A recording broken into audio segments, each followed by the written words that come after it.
हादरवणाऱ्या संतोष देशमुख प्रकरणाला 1 वर्ष पूर्ण झालंय। देशमुखांच्या प्रथम पुण्यस्मरणानिमित्त मसाजोगमध्ये कीर्तन आयोजित करण्यात आलं। या प्रसंगी आमदार सुरेश धस, मराठा नेते मनोज जरांगे देखील उपस्थित होते। यावेळी बोलताना जरांगेंनी धनंजय मुंडेंचं थेट नाव घेत सडकून टीका केली आहे। स्वर्गीय संतोष भैया संतोषांना देशमुख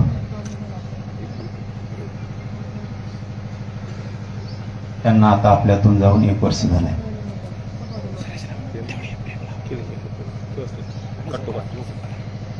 ते दिवस लक्षात आले की पुन्हा माणसाला काही सुचत नाही, कारण हे ठिकाण भाषणाचं नाही। या मसाजोगकराला आणि देशमुख कुटुंबियांना आम्ही राज्याच्या वतीनं सांगतो, आम्ही कोणीही न्याय मिळेपर्यंत मागे हटणार नाही। कोणीच आम्ही तुमच्या सगळ्या संकटासोबत आहे। आम्ही नुसते बोलणारे नाहीये, तर कृती पण करून दाखवणार आहे। तो तुमचा भाऊ नाहीये, आपल्या पुऱ्या राज्याचा तो भाऊ आहे। कोणीही माग याच्यातून हटणार नाही।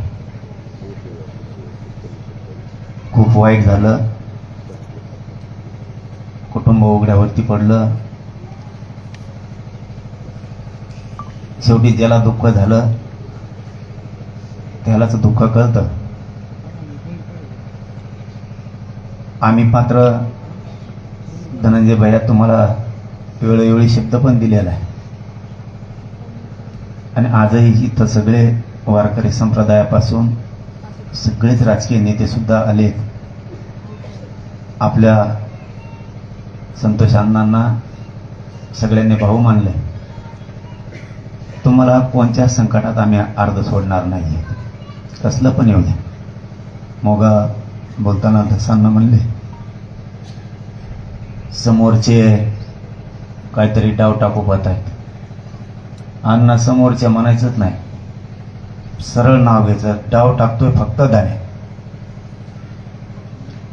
आमच्या भावाला जर,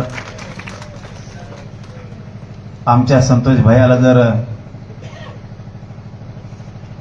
आणि त्या कुटुंबाला जर तुम्ही न्याय मिळवून देणार नसाल, तर तो कितीही मोठा नेता असू दे, फक्त आरोपी सुटायसाठी प्रयत्न करतोय। मुंडक्यावर जर पाय दिला नाही तर मराठीचा अवलाद आम्ही सांगणार नाही, एवढं लक्षात ठेवा।